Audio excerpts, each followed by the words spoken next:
Is love an emotion or an affect? So, love is... Hello Thomas, how are you?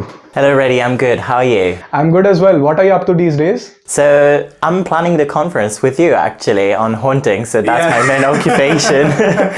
Alright, so what is your PhD about? So my PhD is about literary phenomenology. So there's already like a field called literary phenomenology, but mine is with an hyphen between literary and phenomenology, and it's mainly because literary phenomenology, as it has been conceptualized thus far, is mainly about applying phenomenological concept to understand literary text, but my version of it is more about how literary writings themselves can produce phenomenological reflection and produces something akin to the phenomenological method itself.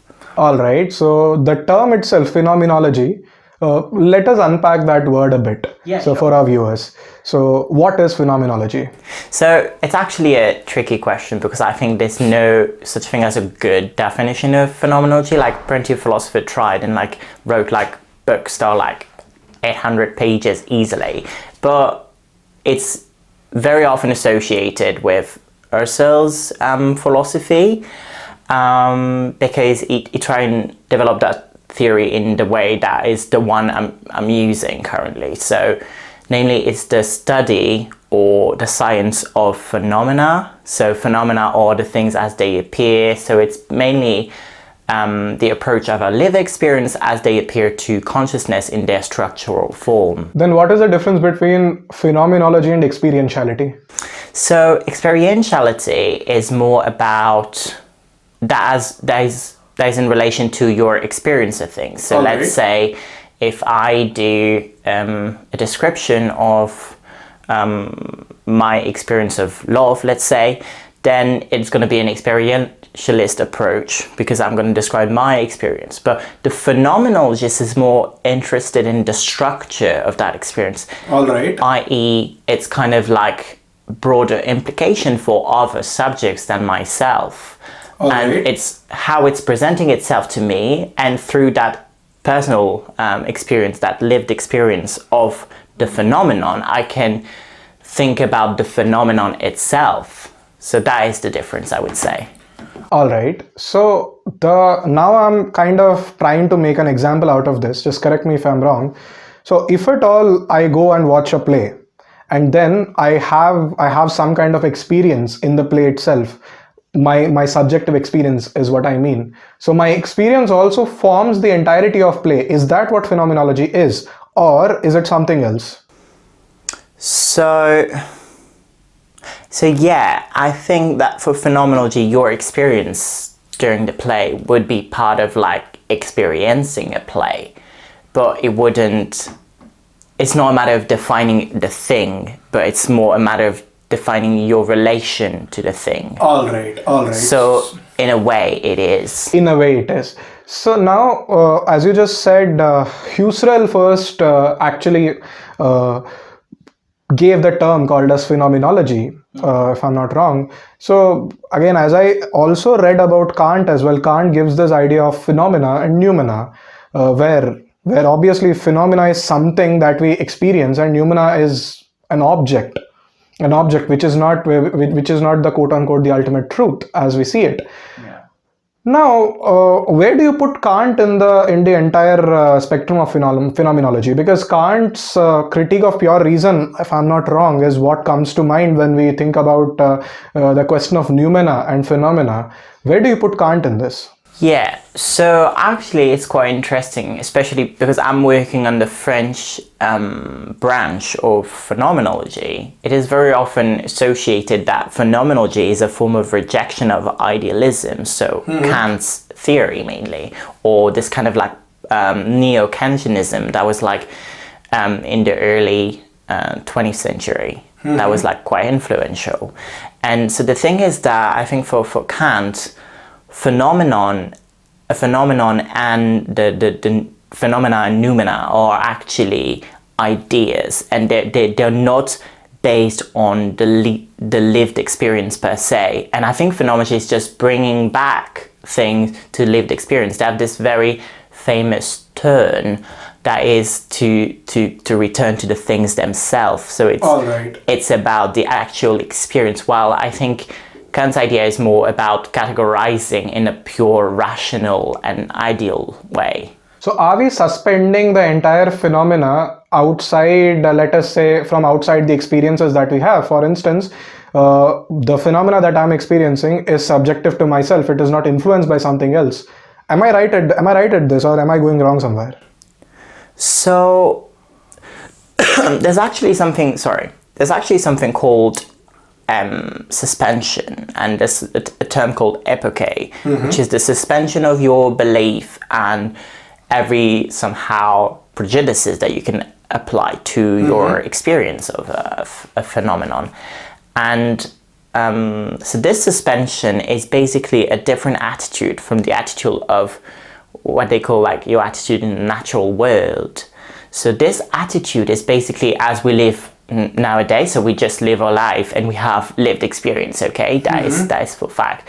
But phenomenology suggests that you kind of take a step back, you bracket that experience and you remove all the kind of subjective parts, even though you're conscious of the position of the subject. So you still have the subjectivity is important insofar as you consider the subject per se in your evaluation of an experience, but it's not the subject in its individuality, in its particularity. It's more about the subject in the idea that you need to reflect about the structure of appearance of. All right.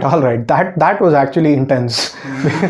Phenomenology in itself is a big, vast term. So yeah, I completely get it. So as you just said, you are working on the French branch of phenomenology, and Sartre over here is the big figure. And when I was reading Sartre in my undergrad, obviously I didn't understand him. I know for a fact that he was not writing like Camus. Camus is lovable. Sartre is not. Yeah, I actually think it's a matter of debate, because it's dependent what text you consider from each author, and I think they both have like pretty seductive texts, or texts that are like fully rich in insights and that have like an inherent style and beauty of their own.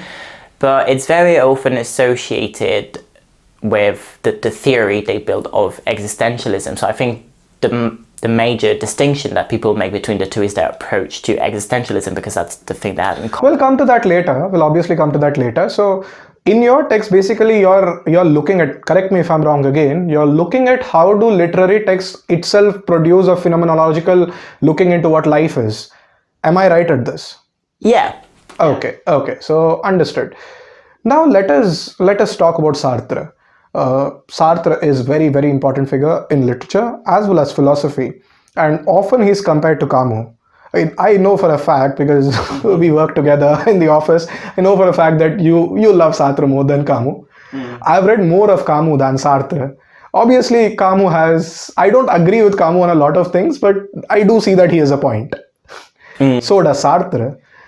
So tell us about Sartre. Let's introduce Sartre to our viewers. So I think, do you want me to introduce Sartre, or Sartre in regard to Camus, or? First, let us introduce Sartre, and then let us go to Camus versus Sartre. So I think Sartre is one of this figure that is quite problematic, but at the same time fascinating for the 20th century, especially like, I think he is the figure of the 20th century. And that there's like this book by Levy that is making him the figure of at least a half of like the 20th century. And I think it is not wrong in that. He has this kind of like particular profile that he is he's coming from like a very academic background, but he's also somebody struggling with himself, like with his person, so his strabismus, but also his appearance, the look people project on him, the way people look at him, and there's all that matters. Is also really associated with, of course, Simone de Beauvoir, so main figure of feminism. So there's all this kind of like aspect of Sartre that is like kind of making him fascinating, and he always wanted to be a writer. and a literary writer, but he also ended up doing philosophy, and he has this kind of hybrid profile. You can't pinpoint him, and if you were to pinpoint him, you would be reducing his work, I think. You just mentioned Sartre had strabismus. Yeah. What is strabismus now? So strabismus is basically when you have one eye that is non-focus on the thing you're looking at. So if I'm looking at a table, well, both your eyes should be looking at the table. But if you have a strabismus, you have your eye going either inward, one of your eye going inward, or outward when you're fixing an object. So basically it's like visual impairment, if you want. It's like a visual impairment. Got it. So now, as we have introduced Sartre, and Sartre is obviously known for his existentialism, and Camus, on the other hand, is known for his absurdism. So let us now delve into Camus versus Sartre, and what is existentialism, what is absurdism, and how are they both different? Because both of them overlap on a lot of fronts as well. But what is it that makes absurdism different from existentialism?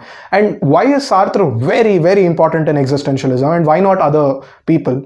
Let us talk about this particular part before getting into the discussion about existentialism itself.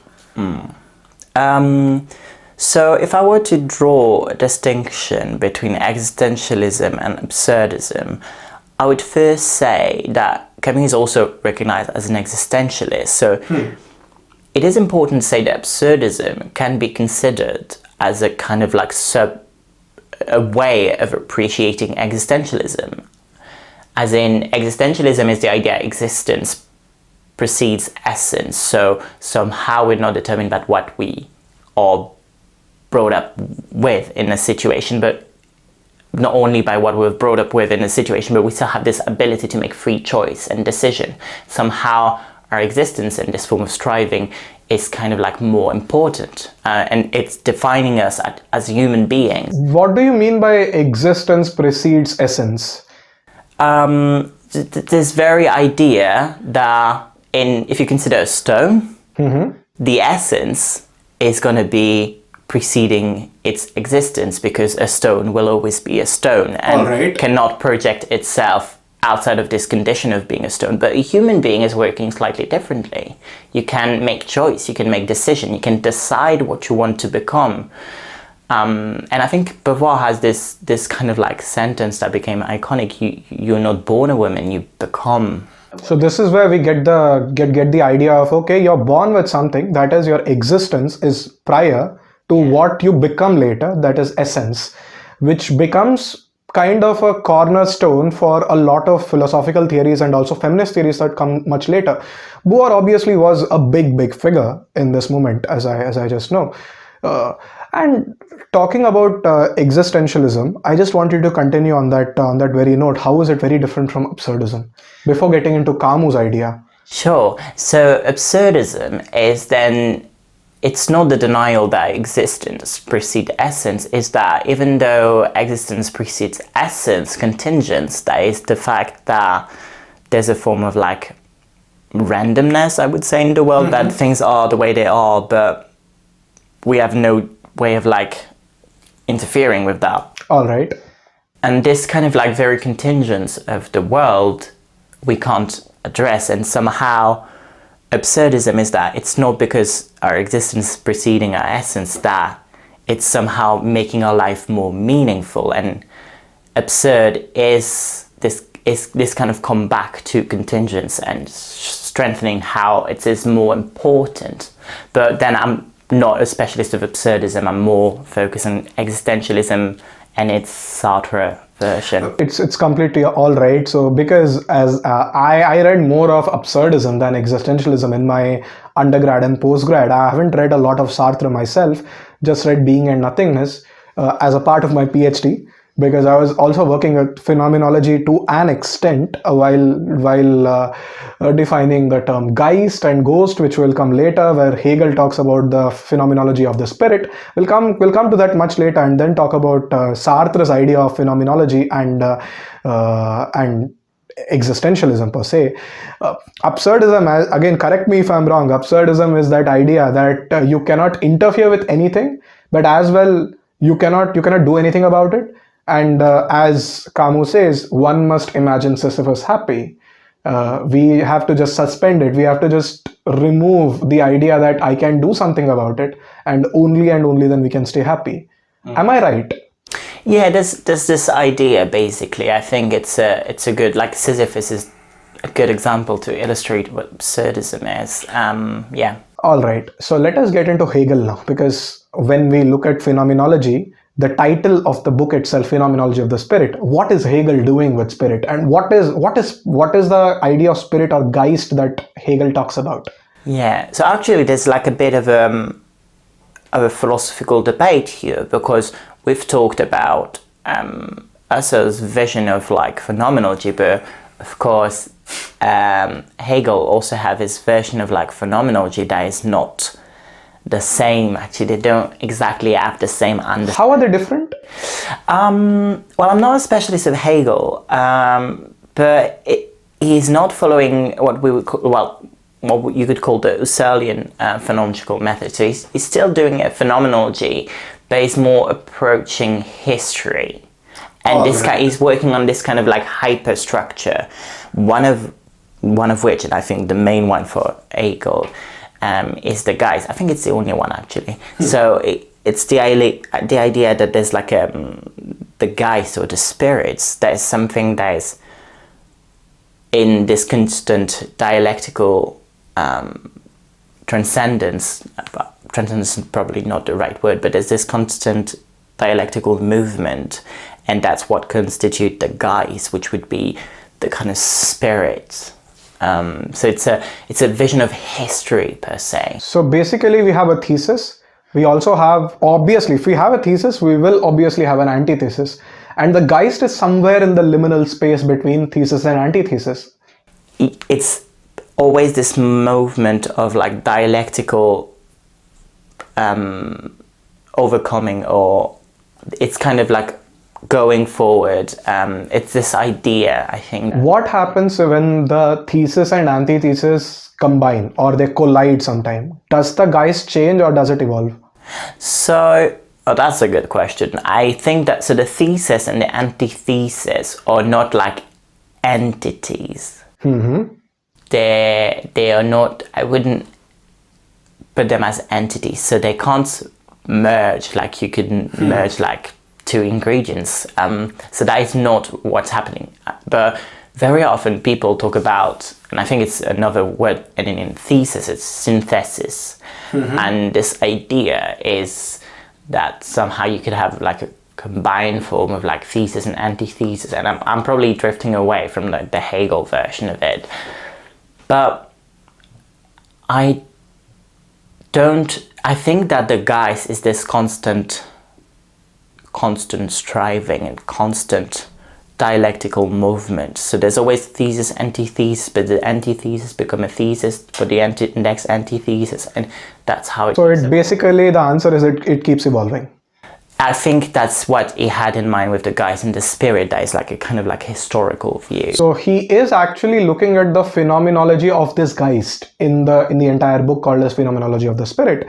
While you also said that he moves away from the again I'm pronouncing it wrong, the original Husserlian idea of phenomenology. I think Hegel and Husserl, I don't know, but if Husserl comes chronologically before Hegel, I'm not too sure. I don't have my date in mind for Hegel, so I don't know. I think he also used the term phenomenology, but maybe they are not to put on as like, I wouldn't for sure put Husserl before Hegel. I just don't know from the top of my...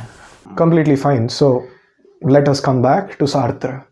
How is Sartre very different in his phenomenological approach from the others who came before? For instance, we have Kant, we have Husserl, we have Hegel, we have Heidegger as well. All of them, to an extent, if I'm not wrong, differ from Sartre. How is Sartre very different, and why is Sartre important? First, let us discuss how is Sartre different.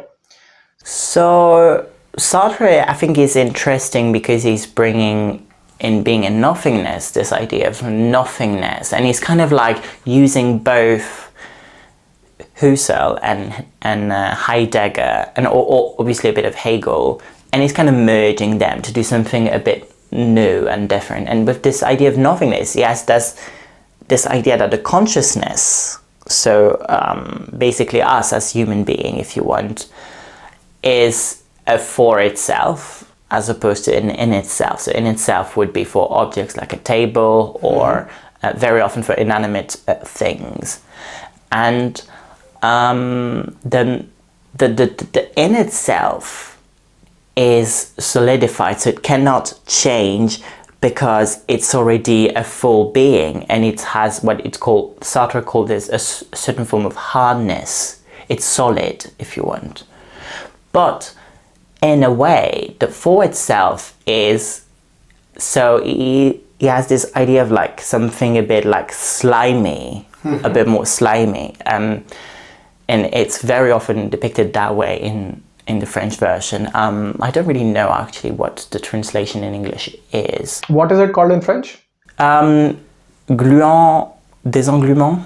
I'm not too sure about the way they would translate, but I think it's something like slimy, sticky, a form of like... Well, glue actually seems like slimy. Yeah. Yeah. No, I think it's something like that. I'm not too sure.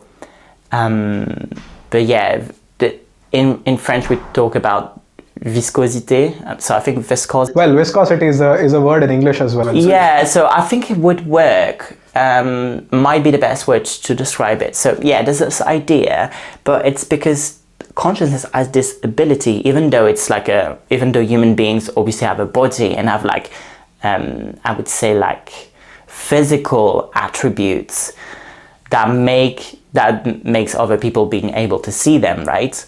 They also have a consciousness that is kind of escaping that, and that can project itself outward, and that's why he believes that consciousness is actually a nothingness, as in it's not determined by anything. So it's like a radical critique or criticism of I would say Freud determinism, and like all this kind of like also idealism, and like all the form of deterministic approach of like mankind and human consciousness. So yeah, I think it's the main point by Sartre. And also there's obviously this very interesting point he's making with like the notion of gaze and the importance of the other.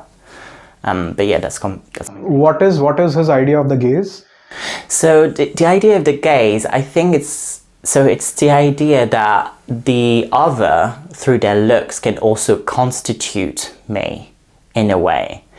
As in, existentialism is the idea that I can determine myself, and I can make free choice to determine myself as a human being, and I can decide of my existence in the limit of my facticity. So of course, if I'm amputee, I won't be able to be running on my legs, and so I can't project myself outside of the limit of my facticity, but I can still project myself outside of like a set determined condition. The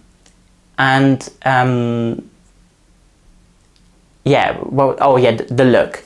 And the other can also actually somehow solidify me and like capture me, constitute me as a being, because what we ultimately strive for, which is an act of bad faith for Sartre, is this idea that we try and set ourselves, because we're not an in itself, we try and decide of ourselves in a way that we want people to remember, and in the way that we would be proud to be remembered as, I think. Not to focus on the notion of memory, but to give draw the big line. Well, that actually brings a very, very interesting point, because now, as you just said, Sartre is basically saying some level of consciousness escapes us, as well as consciousness itself is nothingness, which obviously is very different from the Freudian idea where he says consciousness is inherent to a human being, while we have Sartre who's saying consciousness is nothingness. So where does the phenomenological understanding come for Sartre over here? Because I'm trying to understand how Sartre very, very different from others, and why is he very important while we study phenomenology in the 20th century per se? Yeah, so it has this concept of radical freedom, which means that nothingness is not the idea that there's no conscious. That's not what he means by that. What he's saying is that consciousness is not determined. It is a nothingness. So it is a something that is a nothingness, if you want. So, and this is the kind of assertion of radical freedom, which means that for him we are always free to make choices. And that's the most radical position he has in the kind of like, in his century. Doesn't it have any kind of limits? The freedom that he talks about, doesn't it have any kind of limits? Because obviously when we look at someone like Kundera, who is writing a book called as The Unbearable Lightness of Being, where he kind of critiques the idea of freedom, where he says, if you are completely free, is it actually freedom, or is it some kind of some kind of prison? Is it actually light or darkness? So when we come to Sartre, isn't he putting any kind of limit to that freedom? Yeah, so Sartre, it is important to mention that Sartre is doing an ontology. Okay. So he's saying that on an ontological level, we are radically free, which means that in the way we are as a being, as opposed to other forms of being like a stone or a table, we are radically free because we are nothingness. So we are not determined by anything like a table is determined by whoever made the table. And then it's going to stay a table unless somebody else is cutting in to make whatever they want out of the table. But in that way, we are ontologically free, which doesn't mean that ethically or that politically or that in all those other instances that Sartre will associate with what he called a situation, we are not limited. He's not denying that. He's more focusing on like this kind of like ontological, psychological approach. So let us break down the idea of ontology again over here. What do you mean by ontologically free for our viewers? So ontology is what constitutes us as a being. So the ontology is just a word to say beingology, if you want. Mm-hmm. So it's the way you are as a something, if you want. So the ontology of a table, say, it's how what makes a table a table. All right. That's ontology of a table. And the ontology of mankind is what makes a human being, what makes a human consciousness. So that is ontology, yeah. So basically now Sartre, to sum it up, Sartre is basically telling a human being is radically free on an ontological level, but he is not free in the ethical, moral or political level. He is not arguing for that. He is actually. He's obviously has like a very the philosophical engagement for Sartre is really important. So the intellectual can be engaged, and that is really important. It's how you want to somehow engage with the situation. So you have a certain situation, but it doesn't mean that you have to satisfy yourself from the situation. So that's why he believes that the best situation is the one that guarantees the most freedom, because that's what would satisfy your ontological being. So over here is again Sartre telling that being free makes us happy, or is happiness a part of the equation over here? Because if basically Sartre is telling we always strive for something called as quote-unquote freedom, does freedom make us happy every time? He's not arguing for happiness. He's arguing for authenticity. So this is slightly different. He's saying that being free for a human being is the most authentic form of being. Authentic means being true to your ontological nature and capability, if you want. And somehow it's also, being authentic is also accommodating with your facticity and taking that into account as well, and not being in denial of it. But, so authenticity is what makes you ontologically true to your nature, to your ontological nature, right? And that doesn't constitute any kind of emotions or affects. It does have a theory of emotion, but it's not it's not about happiness. per se. I wouldn't say it's about happiness, it's about authenticity, which is slightly different. But do an authentic life makes us happy? That is a great question, but that is just not the topic of my thesis. Yeah, exactly, because because when Kundera talks about it, he actually poses a very radical question: is being free actually free? Because the character of Thomas and character of Teresa in The Unbearable Lightness of Being, if our viewers have studied it, pose very, very good questions. Because somebody is completely free of the world and completely independent of all the external world. Is that person actually free? And Sartre doesn't pose this question of happiness in his theory of radical freedom. So I am assuming then the concept of emotion for Sartre should be very different from the others. Yeah, it has this kind of book about the theory of emotion, which I think is one of the most arguable book he ever wrote personally. But it has this idea that we play our emotion, so we make ourselves act the emotion, so we play the emotion. So emotion is basically a performative entity for Sartre. It's not an entity, it's performative. It's just performative. Yeah. All right. So now the next question that I have in my mind is, what is the difference between emotion and affect? Yeah, so emotions. So emotions is... So do you want me to do the actual distinction? Well, yeah, that would be great. So, okay, so emotions are...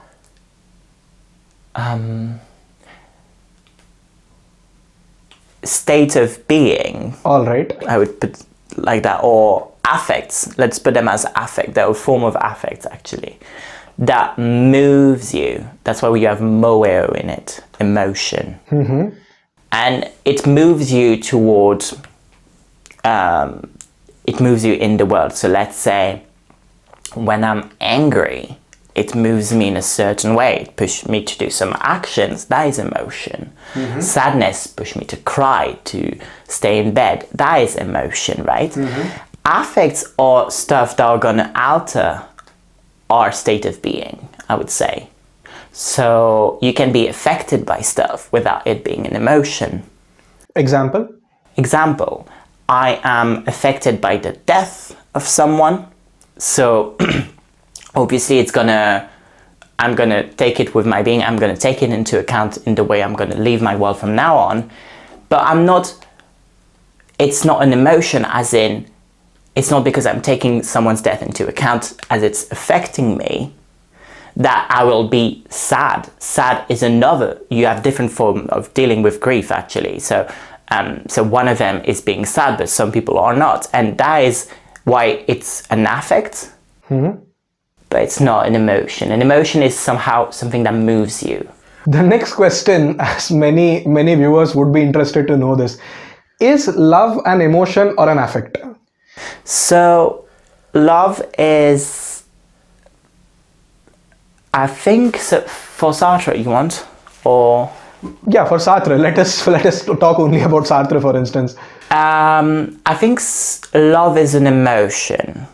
Right. I would say love is an emotion, though it's one of those very tricky kind of scenario, because it's also implying the being for others. So for Sartre, this is implying another level of complexity. I mean, most emotions might imply the other, but I can, of course, be sad about something that is not related to anyone but myself.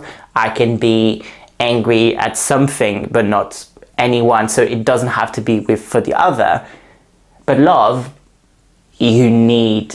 the other person. You need another person. I mean, if you consider love and not liking, I like banana, I like tomato, it's not... That's completely different. Yeah. That's not love, right? We agree. Yeah, we agree with that. We need another human being in this scenario, where if we take about the conventional idea of love, and if we don't complicate it with the divine, that will take it on a different level. Let us not discuss about that. Let me come back to the idea of phenomenology again. Does phenomenology has a limit in its methodology? Very interesting question. Actually, they did a a colloquium last year, international conference actually, on the limits of phenomenology, and it does have limits, and those limits are problematic and they pose problem, and one of them is dreams. Because to do phenomenology, you need to suspend your judgment, but to do that, you need to be conscious, right? So what about dreams? You are not conscious at that point of time. Yeah, so how can you make sure you perform the suspension? So how can you have a phenomenological account of dreams? So there's like those kind of like area where it becomes more complicated to apply the methodology. What if I remember my dreams? What if then? Because I'm not arguing that we remember every of our dreams, but among, let us say, 100 dreams, I would remember one. So if at all I take that dream and suspend according to a phenomenological approach, will that work? Well, the thing is that you're not doing a phenomenological account of your dream, but a phenomenological account of the remembrance of your dream. Because that is the structure that is at stake. So remembrance, we can do phenomenological account, but not for dream per se. And that is problematic. And plenty of people twisted the phenomenological method to kind of address that and how to access that. And also this question about, so I'm currently working on that, people with dementia, how can you do a phenomenological account of someone with dementia and how they experience the world and their own experience if you can't be them and they're not, let's say, normal functioning conscious, how can they perform? So that is like gray areas, and also there's like limitation, and I'm working on the limitation of language.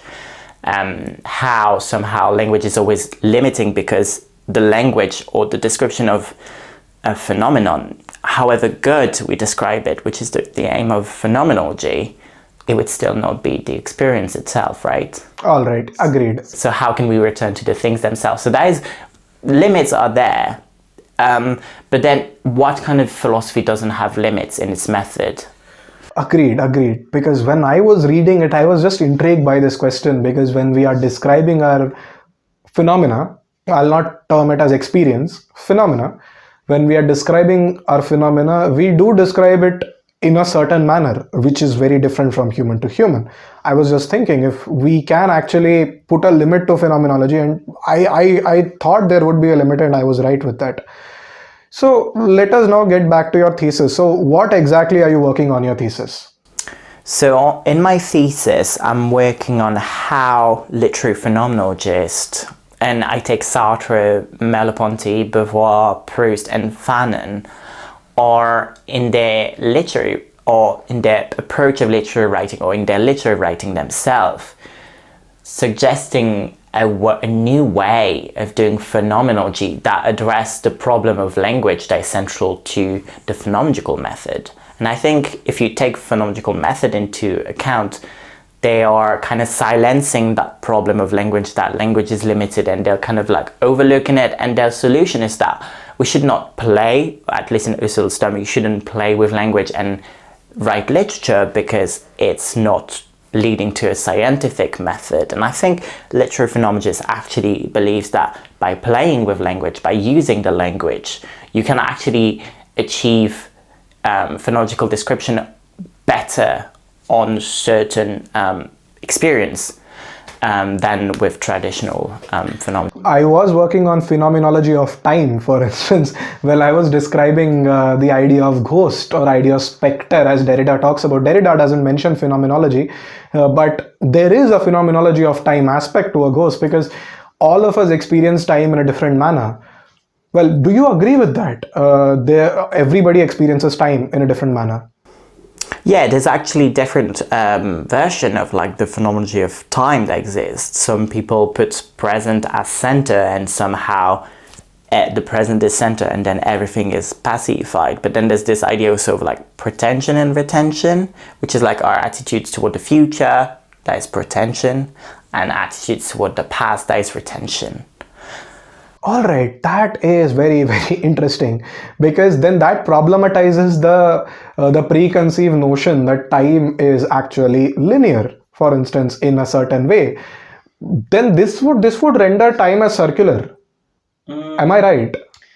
Well, it depends on which author's view you rely on, but if you find the right author, so I assume if you take somebody like Nietzsche and you turn it into a phenomenologist in its method, you could think about time in a non-linear way. I was actually thinking about Nietzsche because time itself for me, as I just said, since my childhood, I was always told that time is circular. Due to religious reasons, again, according to Hindu theology, time is not linear at all. Time is circular. Because there is something, a concept called as yuga. Yuga is a certain period of time. We live in a certain yuga. This will be succeeded by another yuga. That will be succeeded by another one. We will eventually return to return to the same yuga, and the cycle goes on and on and on. So we have 4 yugas: Satya Yuga, Treta Yuga, Dwapar Yuga, and Kali Yuga. We are living in Kali Yuga. That is the worst times. Which is again very interesting topic to talk upon. We can talk upon that another episode. For our viewers who want to do their PhDs on phenomenology, and especially Sartre, or let us say any kind of phenomenology, what will be your suggestions to them? In terms of readings? Yes, readings and how to prepare the research proposal. For instance, if they want to find any gaps in the phenomenological approach to anything, or let us say within the very theory itself, if they want to do a PhD in philosophy, not just in literature, what will be your suggestions? So, starting with Husserl, I think that the book to start with when you want to start phenomenology is probably Cartesian meditation, because it would explain the basics of phenomenology better than I possibly can in the limit of like this kind of like discussion we had. But also for Sartre, I would and wouldn't recommend Being in Nothingness, because I know it's like a heavy material and it's hard to read. But my advice is more on how to read phenomenology. And phenomenology is not the kind of books that you read fast.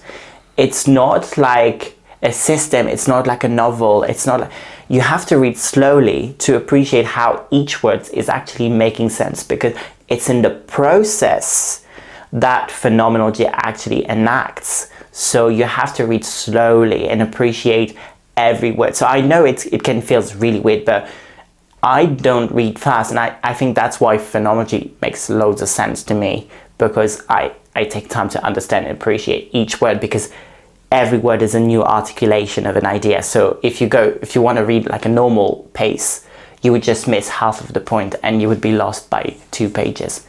So yeah, that is my advice, I would say. And to find some gaps in the research, I would say look at research paper, and especially the one exploring the limits of phenomenology.